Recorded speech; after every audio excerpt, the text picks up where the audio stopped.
Hello guys, welcome back to our channel Nalgonda జీపీఎం. ఈరోజు అయితే శ్రీ తుమ్మలపల్లి పార్వతి రామలింగేశ్వర స్వామి ఆలయంలో అయితే ఉన్నాము. ఇక్కడ మీరైతే చూడవచ్చు, ఆలయంలో పూజలు పునస్కారాలు అయితే అంగరంగ వైభవం జరుగుతుంది. ఫ్రెండ్స్, ఇప్పుడైతే మనమైతే లోపలికి వెళ్ళి గర్భగుడిలోకి వెళ్ళి అక్కడ ఉన్న ప్రత్యేకతలు అయితే మీకైతే ఎక్స్ప్లెయిన్ చేస్తానన్నమాట. ఇప్పుడైతే లోపలికైతే వెళ్ళేసి అక్కడ ఉన్న విశేషాలను అన్నీ తెలుసుకొని చూపిస్తాం ఫ్రెండ్స్. చండూరు మండలం తుమ్మలపల్లి శ్రీ పార్వతి రామలింగేశ్వర స్వామి ఆలయంలో అయితే మనమైతే ఉన్నాం ఫ్రెండ్స్. ఇక్కడ జాతర సాగుతున్నది ఫ్రెండ్స్. ఇప్పుడైతే మనమైతే లోపలికి వెళ్ళేదాం ఫ్రెండ్స్. ఇక్కడైతే నందీశ్వరుడు నంది విగ్రహం అయితే మీరు ఇక్కడ చూడవచ్చు. ఇక్కడ కొబ్బరికాయ కొట్టి గర్భగుడికి అయితే వెళ్ళవచ్చు ఫ్రెండ్స్. ఇక్కడైతే చూడండి, ఇప్పుడు నందీశ్వరుడు ఆపోజిట్ లో మనకైతే కోనేరు కనిపిస్తుంది ఫ్రెండ్స్. ఇప్పుడైతే మనమైతే అక్కడ ఫ్రెండ్స్ మనమైతే చిన్న కోనేరు దగ్గరికి వచ్చేసాం.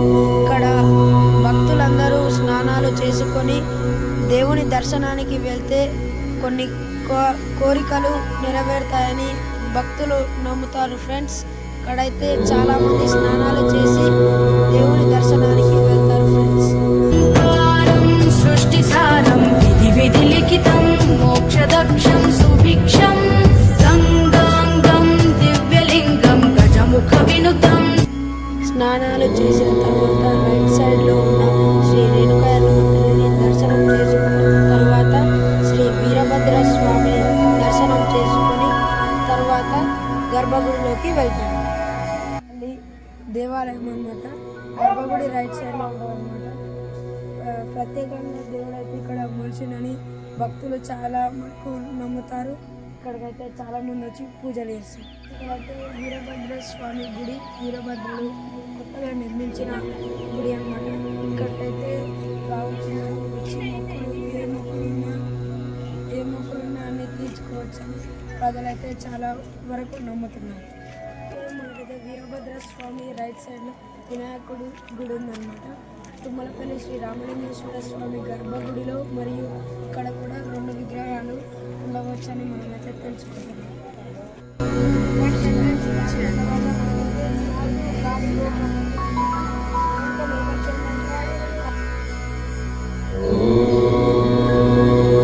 ఫ్రెండ్స్, ఇప్పుడైతే మనమైతే కళ్యాణ మండపం దగ్గర ఉన్నాం. ప్రతి సంవత్సరం స్వామివారి కళ్యాణం అంగరంగ వైభవంగా జరుగుతుంది ఫ్రెండ్స్. కళ్యాణ మండపం పక్కనే ఉన్న నవగ్రహాల మండపంలో నూతన దంపతులు పూజలు నిర్వహిస్తే వారు అనుకున్న కోరికలు నెరవేరుతాయని నమ్మిక.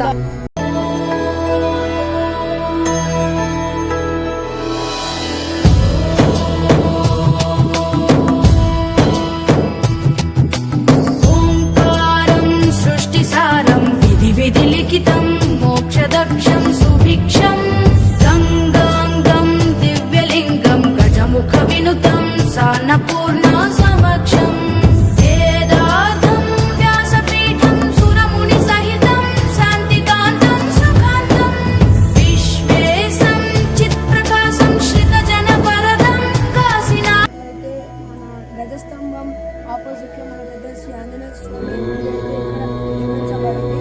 భక్తులందరూ చాలా దయతో వచ్చి పూజలు పునస్కారాలు చేసుకుంటారు ఫ్రెండ్స్. గర్భగుడి పక్కనే ఉన్న పెద్ద కోనేరు దగ్గరికి వచ్చాం ఫ్రెండ్స్. ఈ కోనేరు ప్రత్యేకత ఏమిటంటే ఈ కోనేరు నీళ్లు అనునిత్యం ఉంటాయి. ఈ కోనేరు నీళ్ళే స్వామివారికి అభిషేకంగా కూడా జరుపుతారు.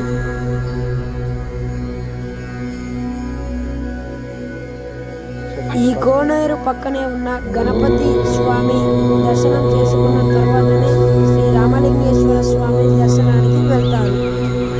చూడాలి అనుకుంటున్న శ్రీ పార్వతి రామలింగేశ్వర స్వామి గర్భగుడి దగ్గరికి వచ్చాం. స్వామివారిని దర్శనం చేసుకున్న